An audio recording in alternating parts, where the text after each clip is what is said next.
दर्शकवृन्द, यति बेला जेनजी र सरकार बीचमा समझदारी पत्रमा हस्ताक्षर कार्यक्रम भइरहेको छ। यसैको प्रत्यक्ष प्रसारण अबको क्रममा। अभिव्यक्ति तथा सांगठनिक स्वतन्त्रता, संघीय लोकतान्त्रिक गणतन्त्र, धर्मनिरपेक्षता, समानतामा आधारित समानुपातिक समावेशी राज्य प्रणाली, सामाजिक र आर्थिक न्याय सुनिश्चित गर्दै नेपाली जनताले संविधान सभा मार्फत जारी गरेको नेपालको संविधानको सान्दर्भिकता र वैधतालाई आत्मसात गर्दै नेपाली जनताले प्रयोग गर्ने डिजिटल माध्यमलाई नागरिक अभिव्यक्तिको वैध माध्यमको रूपमा ग्रहण गरी यस जनआन्दोलनका क्रममा आन्दोलनकारीहरूले प्रयोग गरेका नयाँ डिजिटल माध्यम, सांस्कृतिक प्रतीक र सृजनात्मक अभिव्यक्तिलाई वैध नागरिक राजनीतिक संलग्नताको रूपमा स्वीकार गर्दै सामाजिक, राजनीतिक, धार्मिक, सांस्कृतिक, संरचनागत विभेद तथा आर्थिक शोषणको कारणले सिर्जना भएको वर्गीय, जातीय, लैङ्गिक तथा यौनिक असमानता, गरिबी, सीमान्तीकरण एवं बहिष्करण अन्त्य गर्ने दृढ सङ्कल्प लिँदै राज्यका स्रोत साधनसम्म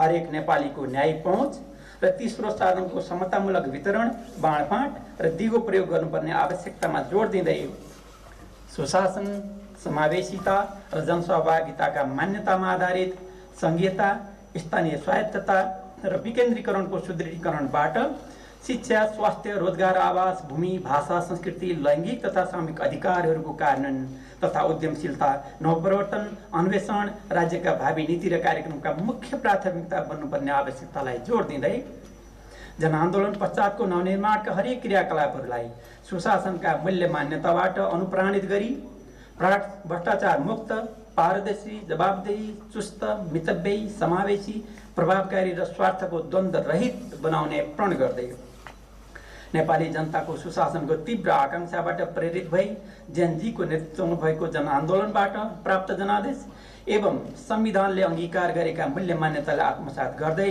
नेपाल सरकार र जेनजी जनआन्दोलनका प्रतिनिधि बीच यो सम्झौता सम्पन्न गरिएको छ। सम्झौताका उल्लिखित प्रावधानहरूको इमानदारिताका साथ प्रभावकारी कार्यान्वयनका लागि दुवै पक्ष दृढ प्रतिज्ञा व्यक्त गर्दछन्।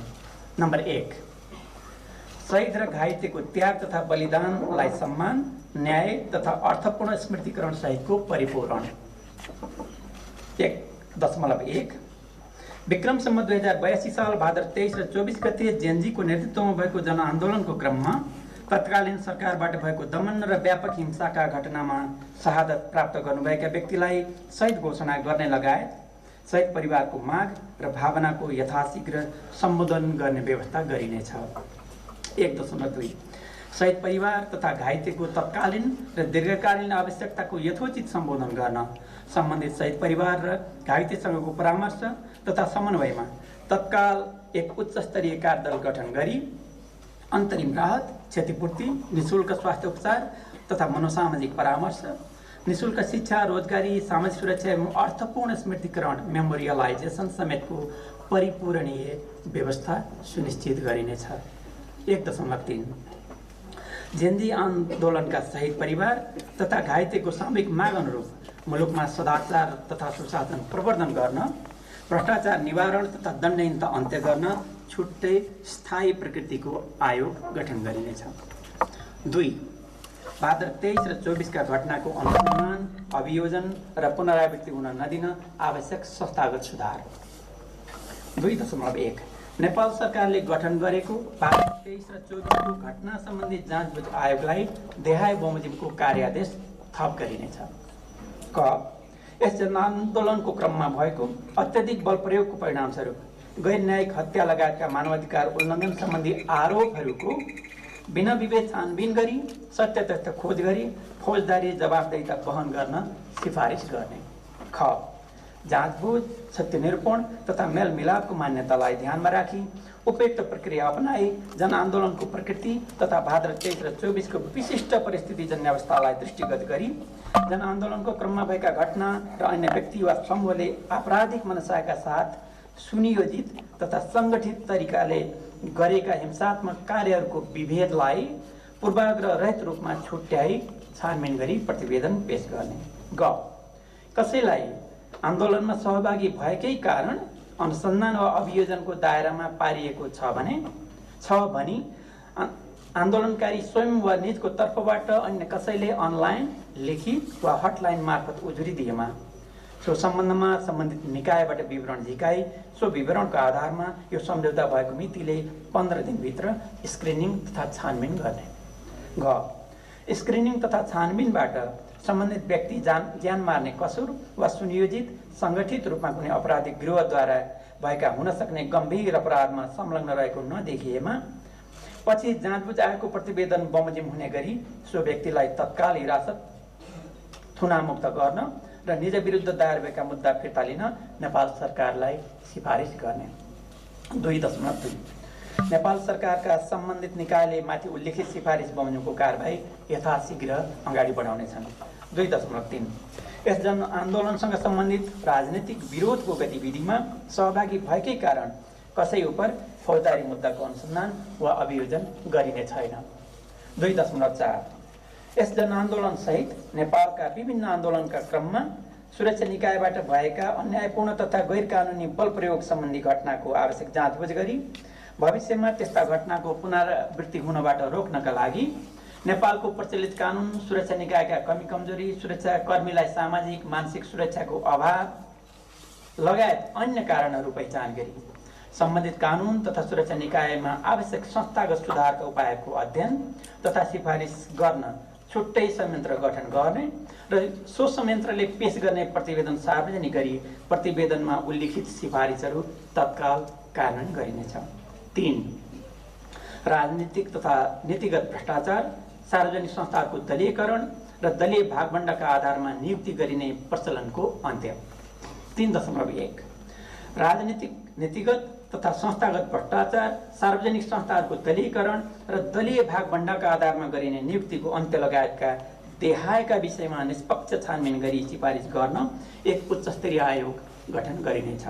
क सम्पूर्ण सार्वजनिक पदमा नियुक्त, निर्वाचित वा मनोनित व्यक्तिको जीवनशैली, आयस्रोत र अकुत सम्पत्ति आर्जनका सम्बन्धमा दोषीलाई कानुन बमोजिमको कारबाही गर्ने प्रक्रिया।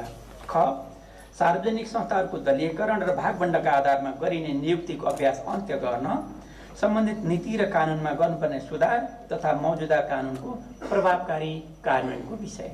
ग विभिन्न सार्वजनिक पद धारण गरेका व्यक्ति तथा राजनैतिक दलले आफ्ना नेताहरूको नाउँमा सार्वजनिक जग्गा, सम्पत्ति र बजेटको प्रयोग गरी देशभर सञ्चालन गरेका प्रतिष्ठान, कोष, ट्रस्ट, परिषद, केन्द्र जस्ता निकायको कार्य तथा आर्थिक गतिविधि छानबिन गरी सम्बन्धित संस्थाले सार्वजनिक हित र उद्देश्य विपरीत र गैर कानुनी गतिविधि गरेको पाइएमा त्यस्ता निकायलाई खारेज गरी सम्पत्ति राष्ट्रियकरण गर्ने विषय। घ नेपालको सार्वजनिक निकायमा हुने अनियमितता तथा भ्रष्टाचार निवारण, प्रशासकीय प्रणालीको पुनर्संरचना, सार्वजनिक सेवा प्रवाहको सरलीकरण, सहज पहुँच, गुनासो सुनवाईको व्यवस्था र विद्युतीय सुशासन प्रवर्धन गर्ने लगायतका विषय। 4 स्वतन्त्र, निष्पक्ष, शान्तिपूर्ण र भयरहित निर्वाचनको सुनिश्चितता। 4.1 आगामी प्रतिनिधि सभा तथा हरेक तहका निर्वाचनलाई स्वतन्त्र, निष्पक्ष, शान्तिपूर्ण, सबैका लागि पहुँचयुक्त र भयरहित बनाउन प्राथमिकताका साथ आवश्यक कानुनी, प्राविधिक तथा संस्थागत पूर्वाधार विकास गरी कार्यान्वयन गरिनेछ। 4.2 योग्य नेपाली नागरिक मतदाताको रूपमा नाम दर्ता गर्ने अभियानलाई सहज र प्रभावकारी बनाइनेछ। वे जिल्ला तथा अन्तर्निर्वाचन क्षेत्रमा अस्थायी रूपमा बसोबास गर्ने मतदाताहरूलाई निजहरू रहेकै जिल्लाबाट आसन्न निर्वाचनमा नै मतदान गर्ने व्यवस्था गरिनेछ। संसारका विभिन्न देशमा औपचारिक तथा अनौपचारिक रूपमा श्रम गर्ने प्रवासी नेपाली नागरिकहरू, पेसा व्यवसायमा रहेका र प्रवासी नेपाली विद्यार्थीहरूको मताधिकार सुनिश्चित गर्न नीतिगत, कानुनी तथा संस्थागत पूर्वाधार विकासको प्रक्रिया अगाडि बढाइनेछ। निर्वाचनमा मनोनयन दर्ता गर्दाकै बखत उम्मेदवारले आफ्नो सम्पत्ति विवरण समेत बुझाउनु पर्ने लगायत राजनीतिक दल र उम्मेदवारको खर्च पारदर्शी बनाउन कानुनमा संशोधन गरिनेछ। 4.4 सबै राजनीतिक दलका सम्पत्ति तथा आर्थिक स्रोतको विवरण अनिवार्य रूपमा मागी सो उप छानबिन गरी स्रोत नखुलेको सम्पत्ति राष्ट्रियकरण गरी दोषी उप कारबाही गर्न आवश्यक कानुनी प्रबन्ध गरिनेछ। 4.5 निर्वाचन प्रणाली सुधारका लागि माथि उल्लिखित कुराको अतिरिक्त प्रचलित कानुनमा तत्काल संशोधन गरी निम्न व्यवस्था लागू गरिनेछ। क मतपत्रमा माथिका कसैलाई मतदान गर्दिन नोटा विकल्प राखिनेछ। ख राजनीतिक दलभित्र अनिवार्य रूपमा प्राथमिक प्रतिस्पर्धा प्राइमरी इलेक्सन गरी छनौट भएको व्यक्ति मात्र निर्वाचनको लागि उम्मेदवार हुन पाउने कानुनी व्यवस्था गरिनेछ। ग निर्वाचन आयोगद्वारा तयार गरिने मतपत्रमा दल उम्मेदवारको क्रमाङ्क गोला प्रथाबाट निर्धारण गरिनेछ।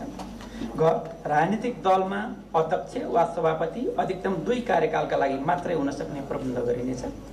ङ निर्वाचन प्रयोजनका लागि मात्रै हुने अस्वस्थ गठबन्धन नियन्त्रणको लागि कानुनी प्रबन्ध गरिनेछ। च आगामी निर्वाचनमा पहिलो हुने निर्वाचित हुने निर्वाचन प्रणालीमा समेत उम्मेदवार चयन गर्दा समानुपातिक समावेशी सिद्धान्तको पालना गर्न कानुनी प्रबन्ध गरिनेछ। 5 नेपालको संविधानमा गर्नुपर्ने सुधार। 5.1 नेपालको संविधानले सुनिश्चित गरेको सार्वभौमिकता, भौगोलिक अखण्डता, राष्ट्रिय एकता, समानुपातिक समावेशी र सहभागितामूलक सिद्धान्त, प्रतिस्पर्धात्मक सङ्घीय लोकतान्त्रिक गणतन्त्रात्मक बहुदलीय व्यवस्था, धर्मनिरपेक्षता, नागरिक स्वतन्त्रता, मौलिक अधिकार, मानवाधिकार, बालिग मताधिकार, आवधिक निर्वाचन, पूर्ण प्रेस स्वतन्त्रता, स्वतन्त्र, निष्पक्ष र सक्षम न्यायपालिका तथा कानुनी राज्यका आधारभूत मूल्य मान्यताहरूलाई अक्षुण्ण राख्दै सुशासन कायम गर्न, संविधानको प्रभावकारी कार्यान्वयन मार्फत सामाजिक आर्थिक रूपान्तरण तथा समतामूलक समृद्धि, दिगो शान्ति र दिगो विकासका बाचा पूरा गर्न तथा बदलिँदो परिप्रेक्ष्यमा नेपाली जनताको सामूहिक विवेक र आकाङ्क्षालाई समेट्न गरिनुपर्ने संवैधानिक, कानुनी तथा संस्थागत सुधारका विषयहरूको पहिचान, अध्ययन र विश्लेषण गरी अग्रगामी परिवर्तनका लागि सुझावसहितको प्रतिवेदन पेश गर्न, स्वतन्त्र विज्ञ, जेनजी र युवासहित सरकारहरूको सहभागिता रहने गरी एक उच्चस्तरीय संविधान संशोधन सुझाव आयोग गठन गरिन्छ। 5.2 उल्लिखित आयोगले स्थानीय, प्रदेश र सङ्घीय तहमा व्यापक बहस, संवाद, अन्तर्क्रिया तथा नागरिक परामर्श गरी सुझावसहितको प्रतिवेदन तयार गर्नेछ। 5.3 संविधान संशोधन सुझाव आयोगको कार्यादेशमा अन्य कुराको अतिरिक्त निम्नानुसारका विषयवस्तु समेत तोकिनेछ। क संविधान कार्यान्वयनका 10 वर्षको सीमावलोकन गरी कार्यान्वयनका उपलब्धि र कमी कमजोरी पहिचान गर्ने तथा कार्यान्वयनको प्रभावकारिताका लागि ठोस सुझाव दिने। ख सुशासन कायम गर्न, अख्तियारको दुरुपयोग तथा भ्रष्टाचार निवारण गर्न, स्वार्थको द्वन्द्वको निराकरण गर्न, संविधानको कार्यान्वयनलाई प्रभावकारी बनाउने उपाय खोज्न तथा बदलिँदो परिप्रेक्ष्यमा नेपाली जनताको सामूहिक विवेक र आकाङ्क्षाको समीक्षा गरी समयानुकूल संविधान संशोधनका लागि सुझाव दिने।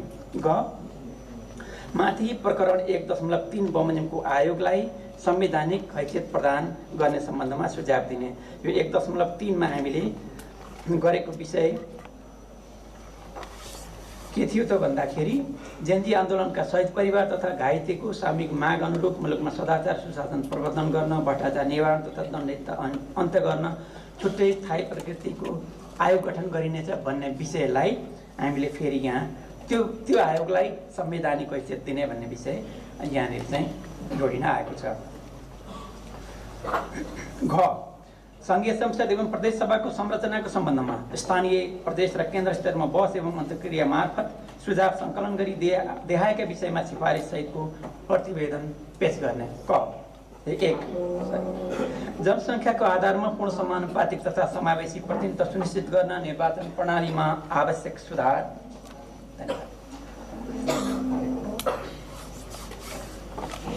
अधिकतम परिपूरणीय, अधिकारपूर्ण र अर्थपूर्ण प्रतिनिधित्वको सिद्धान्तलाई आत्मसात गर्दै महिला, दलित, आदिवासी, जनजाति, मधेसी, थारू, मुस्लिम, पछाडि पारिएका वर्ग, अल्पसङ्ख्यक, सीमान्तकृत, अपाङ्गता भएका व्यक्ति, लैङ्गिक तथा यौनिक रूपमा विविध पहिचान गर्ने समुदाय, किसान, श्रमिक, उत्पीडित तथा पछाडि पारिएका क्षेत्रका नागरिक तथा आर्थिक रूपमा विपन्न, खस आर्य लगायतको प्रतिनिधित्व सुनिश्चित गर्न सुधारात्मक व्यवस्था। 3 राज्यको राष्ट्र प्रमुख, तिनै तहको सरकारका कार्यकारी प्रमुख र मन्त्री परिषदका सदस्यको कार्यकाल 10 वर्षमा नबढ्ने गरी 2 पूर्ण कार्यकालसम्म सीमित गर्ने विषय। 4 प्रतिनिधि सभा, प्रदेश सभा र स्थानीय तहको जनप्रतिनिधिका लागि उम्मेदवार हुन न्यूनतम उमेर 21 वर्ष राख्ने विषय। 5 न्यायपालिका, संवैधानिक परिषद, संवैधानिक आयोग र न्याय परिषदलाई राजनीतिक तथा दलीय हस्तक्षेपबाट पूर्ण रूपमा मुक्त राख्न र स्वायत्त तथा स्वतन्त्र ढङ्गले कार्य सम्पादन गर्न सक्षम बनाउन र राज्यका संरचनामा युवाहरूको प्रतिनिधित्व र सहभागिता सुनिश्चित गर्न उक्त आयोगहरूको संरचना तथा पदाधिकारी नियुक्तिको प्रक्रियामा सुधार, राजनीतिक दलहरूको आन्तरिक समावेशी लोकतन्त्र र सुशासनका क्षेत्रमा गर्नुपर्ने सुधारका उपाय। 6. पूर्ण समानुपातिक समावेशिता र सहभागितामूलक प्रतिनिधित्व। यस अन्तर्गत 6.1 यो सम्झौता बमोजिम बन्ने संयन्त्रहरूमा यथाशक्य समावेशिता सुनिश्चित गरिनेछ। राज्यका संयन्त्रहरूमा अधिकतम परिपूरणीय अधिकारपूर्ण र अर्थपूर्ण प्रतिनिधित्वको सिद्धान्तका आधारमा महिला, दलित, आदिवासी, जनजाति, मधेसी, थारू, मुस्लिम, पछाडि पारिएका वर्ग, अल्पसङ्ख्यक, सीमान्तकृत, अपाङ्गता भएका व्यक्ति, लैङ्गिक तथा यौनिक रूपमा भेद पहिचान गर्ने समुदाय, किसान समेत उत्पीडित, पछाडि पारिएका क्षेत्रका नागरिक तथा आर्थिक रूपमा विपन्न खसारे लगायतको प्रतिनिधित्व सुनिश्चित गर्न यस सम्झौता बमोजिम गठन हुने जेनजी परिषदले सल्लाहकारको भूमिका निर्वाह गर्नेछ। 7. पारदर्शिता। 7.1 पारदर्शी र जवाबदेही सरकारको अवधारणा अनुरूप सरकारले आफ्ना काम कारबाही, निर्णय तथा खर्चमा पारदर्शिता सुनिश्चित गर्नका लागि विधि, प्रक्रिया, कानुन, प्रविधि तथा संयन्त्रहरूमा आवश्यक सुधार, समायोजन र परिमार्जन गरिनेछ। सरकारका यस्ता निर्णय तथा कार्यलाई सूचना पार्टी, वेबसाइट, सामाजिक सञ्जाल र आम प्रयोगमा रहेका सूचना तथा सञ्चारका माध्यम मार्फत समेत सर्वसाधारणको सहज पहुँचमा पुर्याउने व्यवस्था मिलाइनेछ। 7.2 नेपालमा विगतमा भएका मानवाधिकार उल्लङ्घन तथा हिंसाका घटना र भ्रष्टाचारसँग सम्बन्धित छानबिन लगायतका विषयमा अध्ययन अनुसन्धान गर्न गठन गरेका सम्पूर्ण छानबिन जाँचबुझ आयोगका प्रतिवेदन प्रचलित कानुनको अधीनमा रही सार्वजनिक गरिनेछ। 7.3 नेपाल सरकारको सार्वजनिक पदहरूमा हुने सबै नियुक्तिका लागि पारदर्शी, प्रतिस्पर्धी र विश्वसनीय छनौट प्रक्रिया सुनिश्चित गर्न, अवसरको समानता सुनिश्चित गर्न तथा नातावाद, कृपावाद र भेदभावको अवस्था अन्त्य गर्न जेनजी लगायत सरकारवालासँग परामर्शका लागि आवश्यक उपायहरू अवलम्बन गरिनेछ। 8. अभिव्यक्ति स्वतन्त्रता र डिजिटल स्वतन्त्रता। 8.1 इन्टरनेट र डिजिटल माध्यममा अभिव्यक्ति, सूचना प्रवाह र संवादमा कुनै किसिमको शैक्षिक, कानुनी, गैर-कानुनी नियमन, निषेध वा पूर्वाग्रह सेन्सरसिप हुन नदिन आवश्यक कानुनी, भौतिक र प्राविधिक पूर्वाधारको व्यवस्था गरिनेछ। सर्वसाधारण नागरिक